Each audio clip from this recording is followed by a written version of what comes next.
우리 옆에 있는 분들 같이 인사하셨으면 좋겠습니다. 오늘 기도 제목처럼 생기를 되찾읍시다 라고 인사하시겠습니다.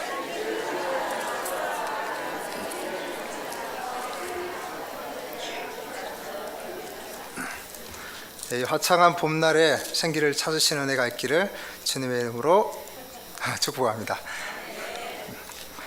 오늘은 제가 잘 아시는 김연아 선수에 대한 이야기를 하나 시작으로 오늘 말씀을 열었으면 좋겠습니다.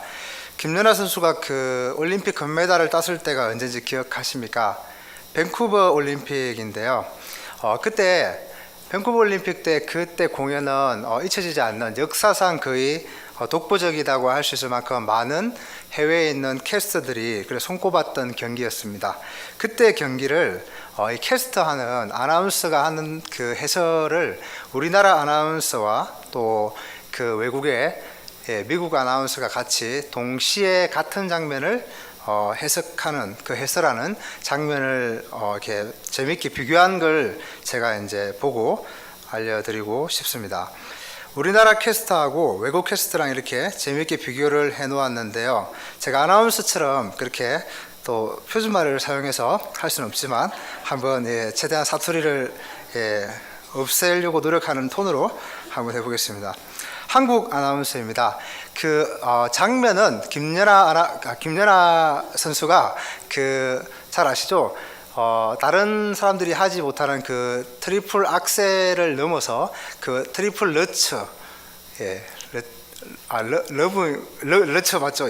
러처 세 바퀴 반응인 걸로 알고 있습니다. 그때 이제 그 장면들입니다. 한국 아나운서가 그 장면들을 보면서 하는 말입니다. 저 기술은 가산점을 받게 되어 있어요. 같은 장면을 서양 아나운서입니다. 한 마리의 나비죠. 마치 꽃잎에 사뿐히 내려앉은 날개짓이 느껴지지 않나요?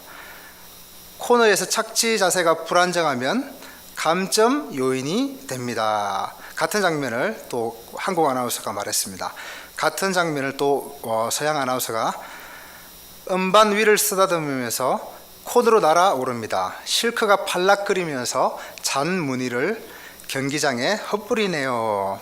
또 다른 장면을 한국 아나운서입니다. 저런 점프는 난이도가 아주 높죠. 경쟁에서 우위를 점할 수 있겠는데요.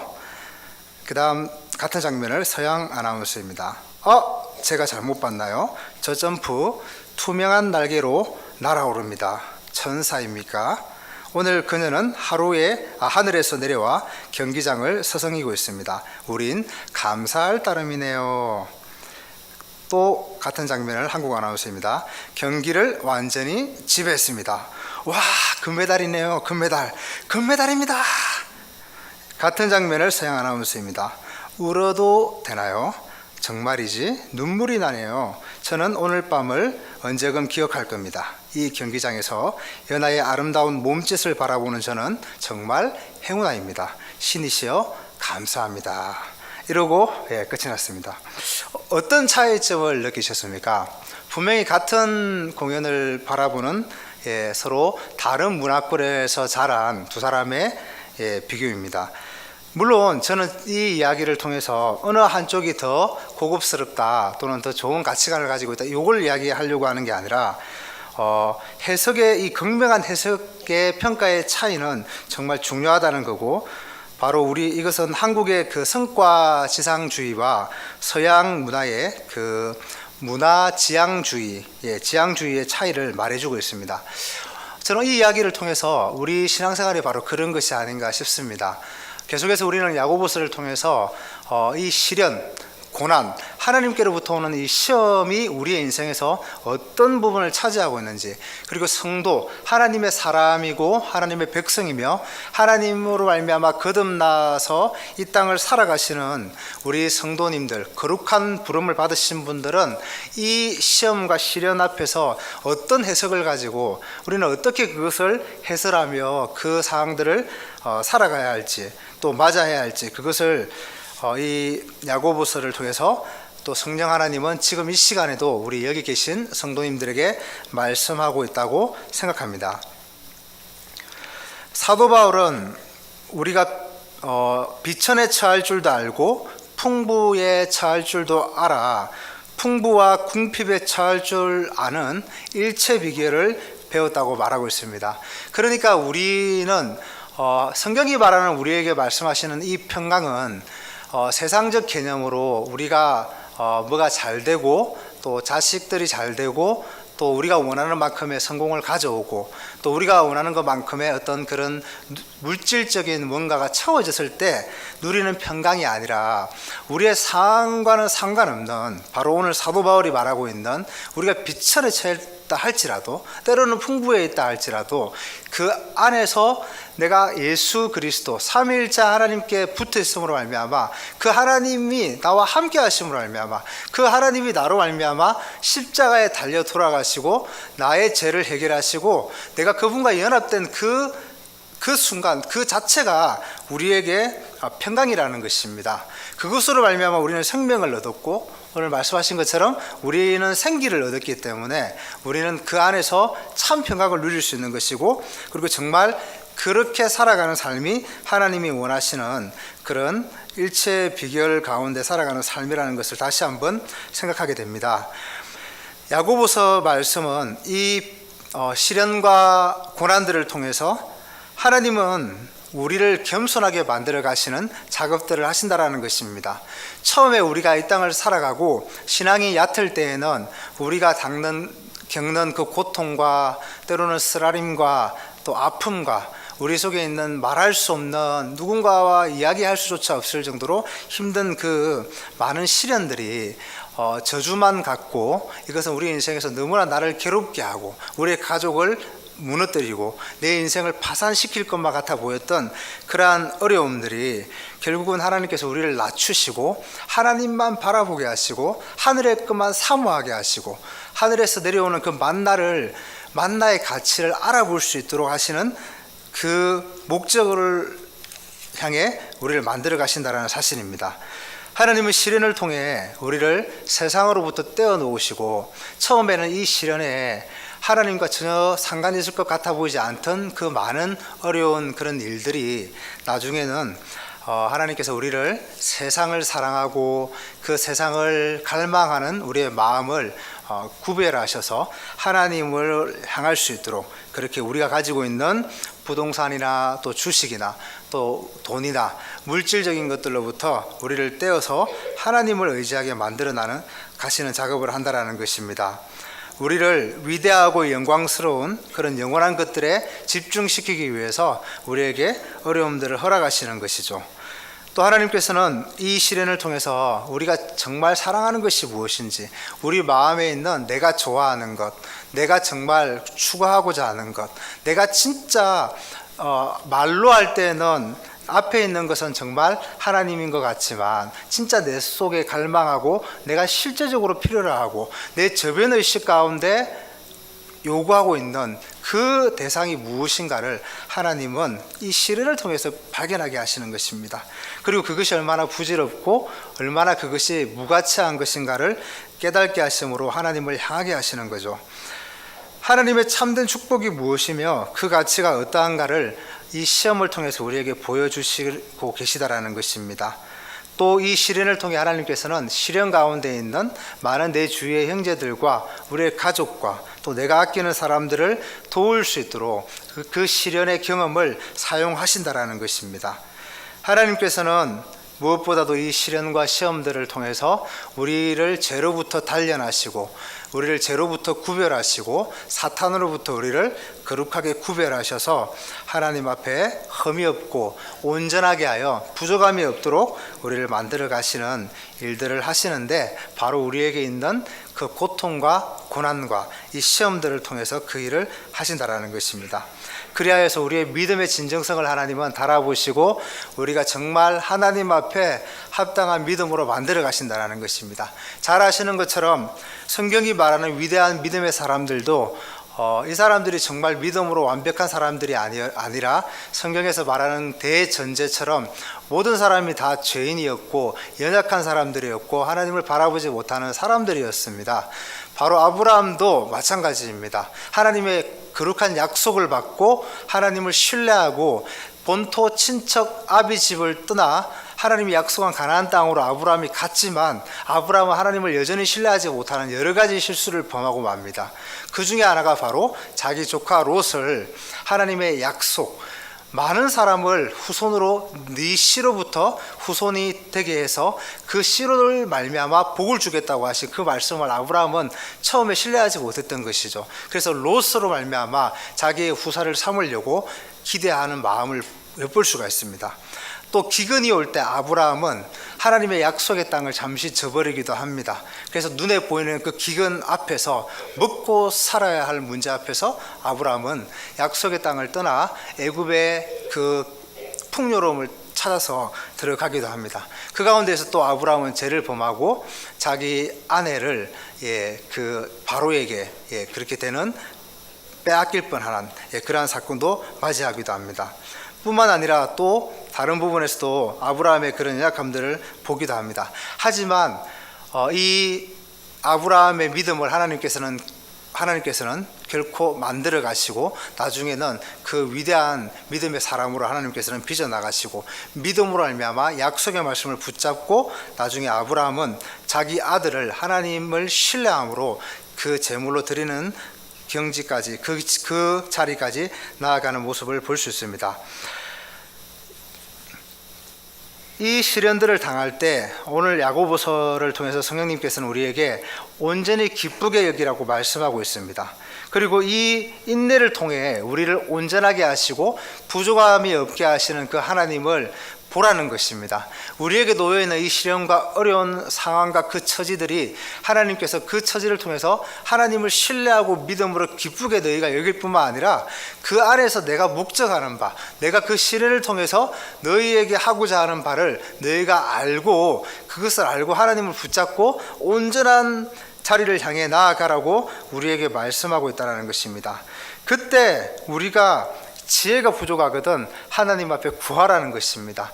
그것을 위해서 우리가 위기와 시련을 극복하기 위해서 그 필요한 지혜를 하나님 앞에 구할 때 하나님은 넘치게 우리에게 주시는 분이신 것을 우리에게 말씀하고 계시고 그 믿음을 잃지 말고 끝까지 붙잡을 것을 말씀하십니다.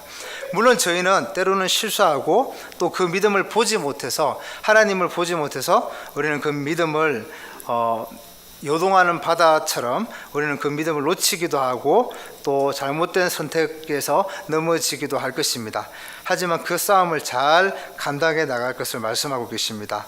하나님께 이 지혜를 찾으면 이 지혜는 살아있는 모든 눈들에게 숨겨져 있다라고 욥기에서는 말하고 있지만 하나님 앞에 있는 것이고 하나님이 소유하고 계시는 지혜이기 때문에 우리 인생의 실현의 원리를 이해하는 데 필요한 이 초자연적인 지혜를 우리 주변에서 구하지 말고 자기를 의지하지 말고 하나님께 들고 나와서 하나님께 그 지혜를 구하라고 말씀하고 있다라는 것입니다. 하나님은 오늘도 우리가 시련을 극복하고 그 믿음을 지키려고 굳게 붙잡고 나아가는 성도님들에게 그 지혜를 아낌없이 부어주시려고 준비하고 계시는 분이심을 우리가 굳게 믿으시기를 소망합니다. 우리가 여기서 주의해야 할 것은 오늘 6절 말씀입니다. 한번 6절 말씀 같이 읽으시겠습니다. 시작.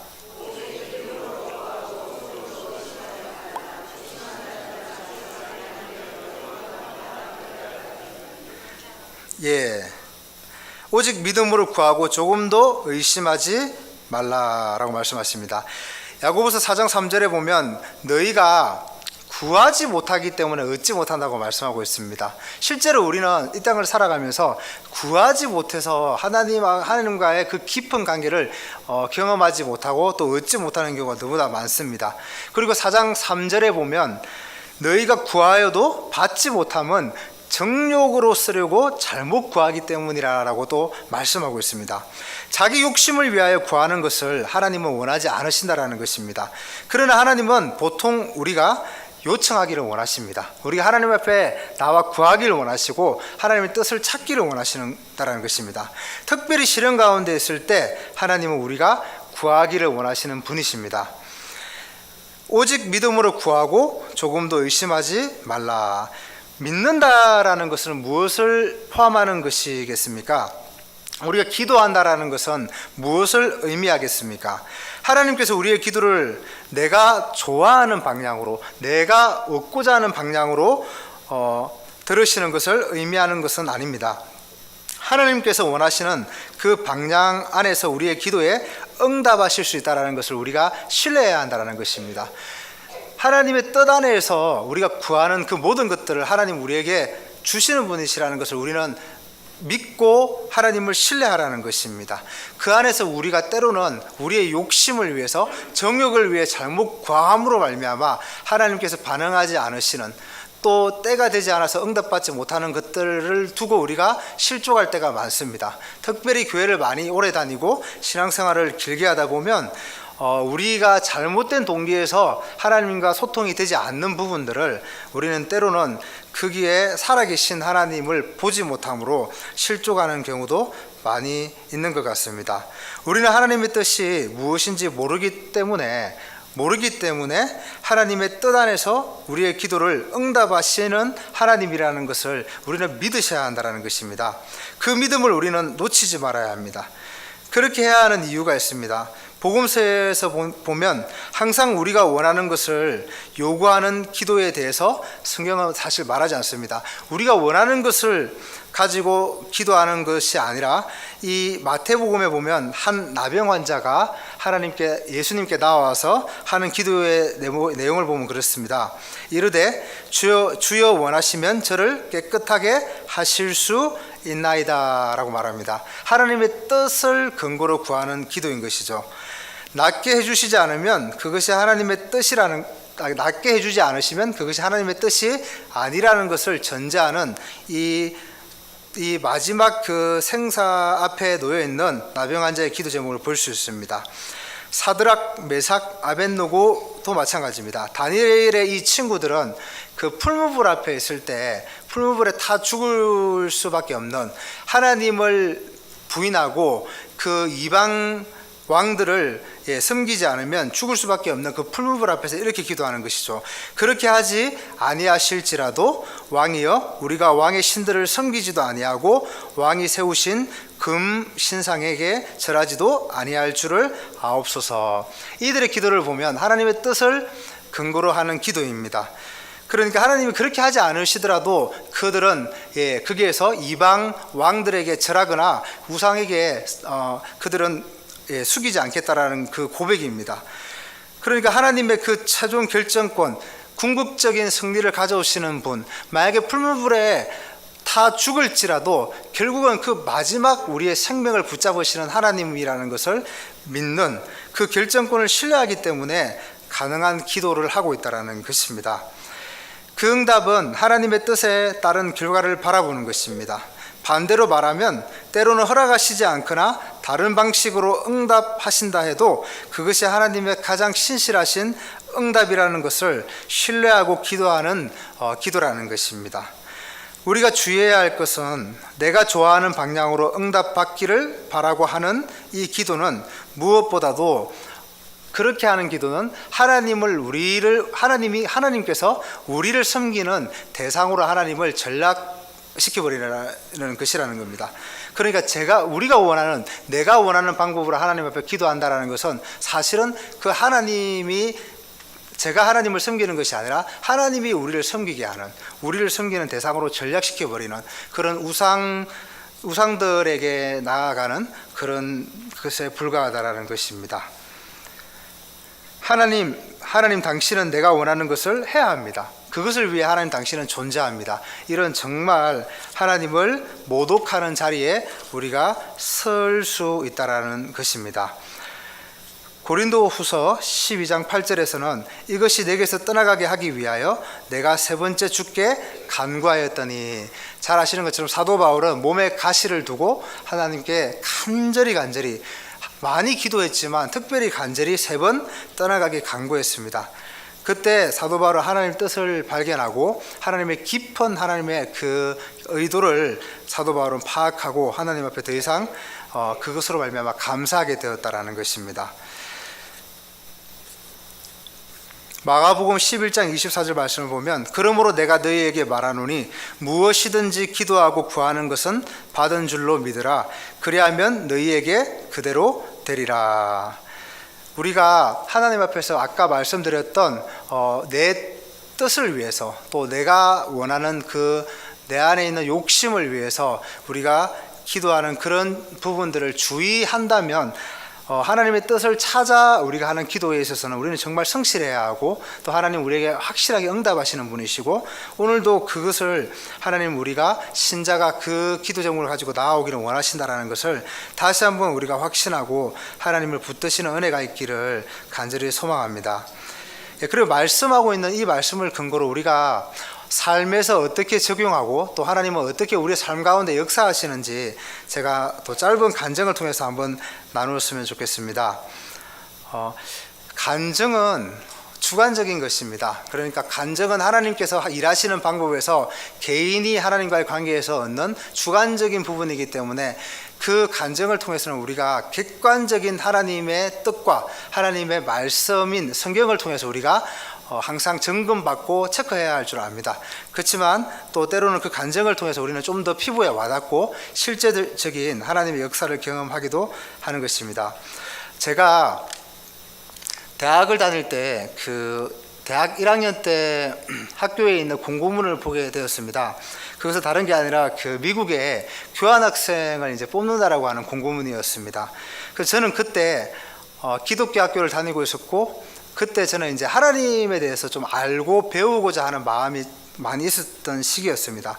그래서 제가 하나님께 기도했습니다. 하나님, 제가 교환학생 공고가 나왔는데 정확하게 1년 후에 우리 학교에서 2명의 사람을 교환학생으로 선발한다고 하는데 제가 너무너무 가고 싶습니다. 그런데 하나님, 제가 또 들은 건 있어가지고 하나님, 제가 혹시나 제 욕심을 위해서 제가 잘 먹고 잘 살려고 미국 가서 뭔가 좀 크게 한탕 치기 위해서 하는 그런 마음의 의도로 하는 것이 아니라 정말 그 기간을 통해서 하나님에 대해서 배우고 또 미국은 기독교의 어떤 바탕을 기원해서 시작된 나라라고 하니까 하나님을 더 알 수 있는 그런 시간들로 삼았으면 좋겠습니다. 그래서 많은 것들을 보고 또 좀 더 스케일을 키울 수 있는 그런 시기들로 허락해 주시면 감사하겠습니다 하고 제가 기도를 했습니다. 그래서 1년 전에 기도를 이제 하면서 준비해야 될 것이 무엇인지 체크를 해보니까 3가지가 필요했습니다. 첫 번째는 이제 학점을 4.5 만점에서 4.0을 이제 유지해야 하는 것이었고요.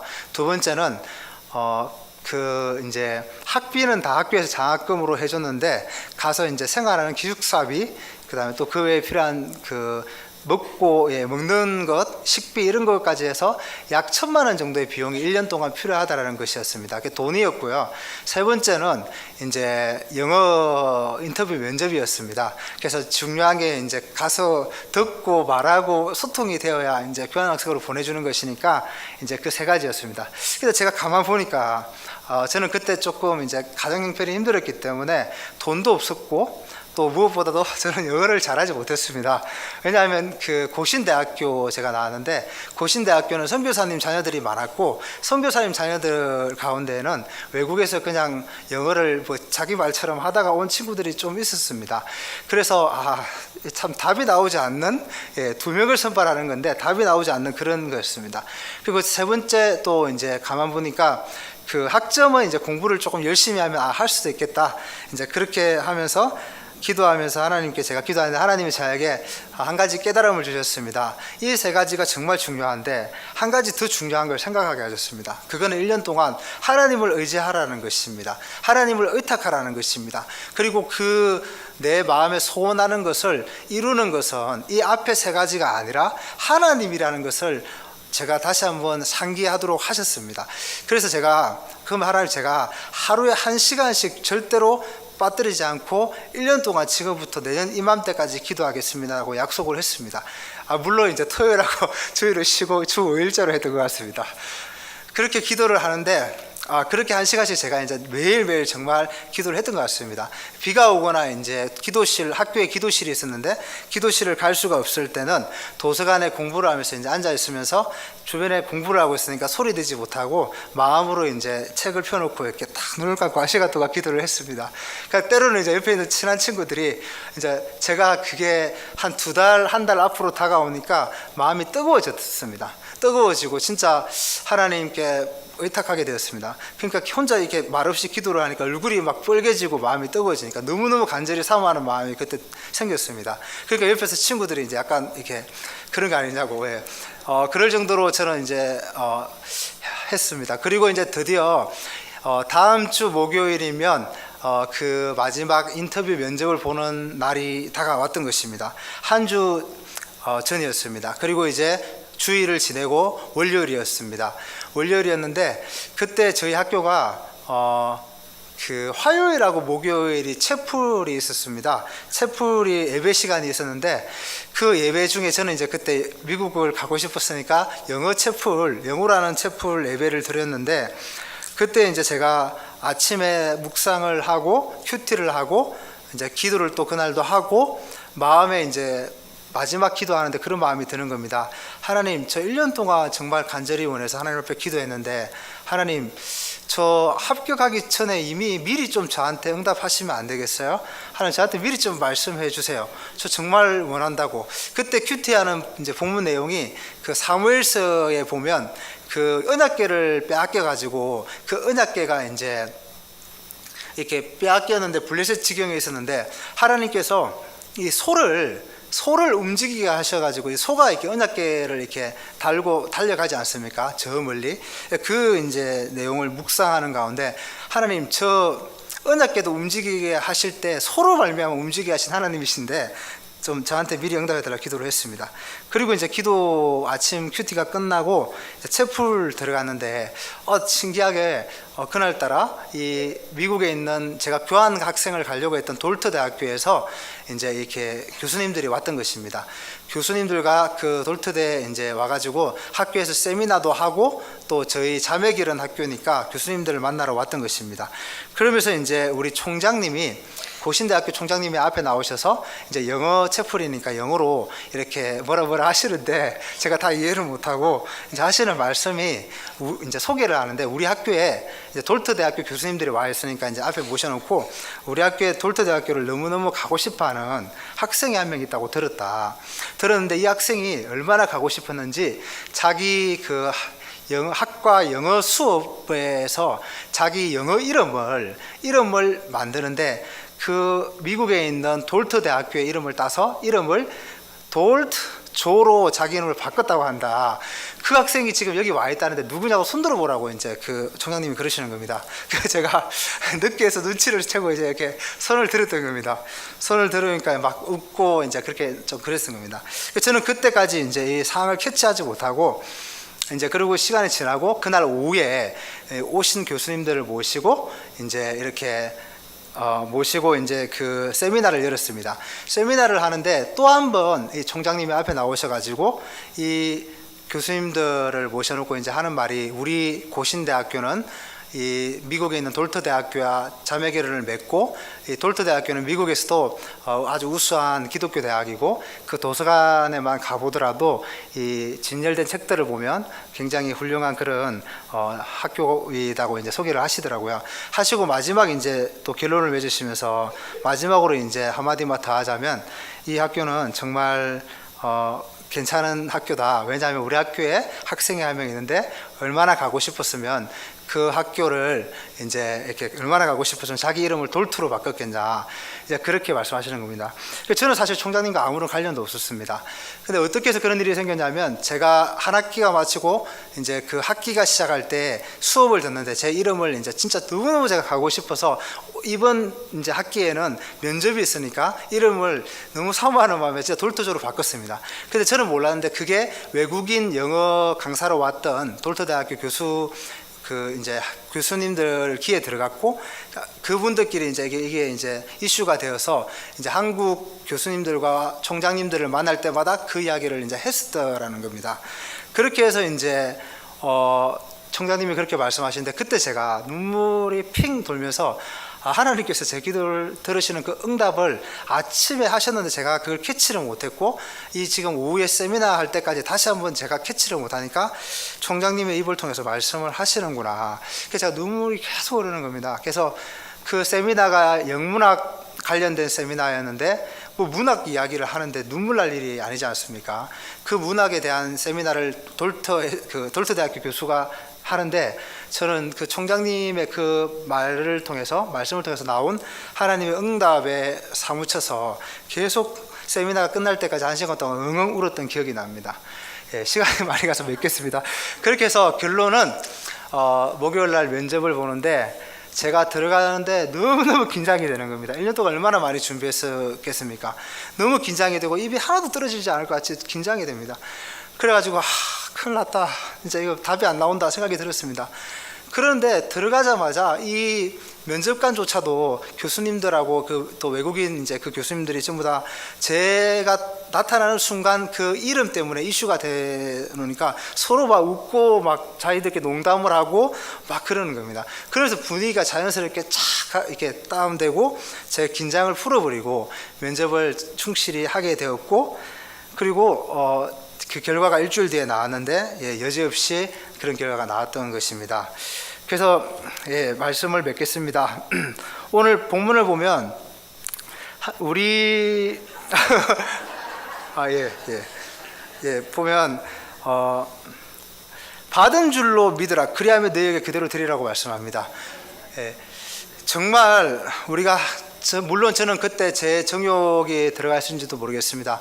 우리가 정말 하나님의 뜻 안에서 하나님 우리에게 주신 그 사명과 또 그 뜻을 우리가 헤아리고 그것을 찾기를 원하고 그래야 해서 하나님 앞에 우리가 간구하실 때 우리는 아직 늦지 않았다라는 것입니다. 하나님이 신실하게 우리에게 응답하실 하나님이시고 또 그것이 우리 여기 계신 모든 성도님들에게 나타날 줄 확신합니다.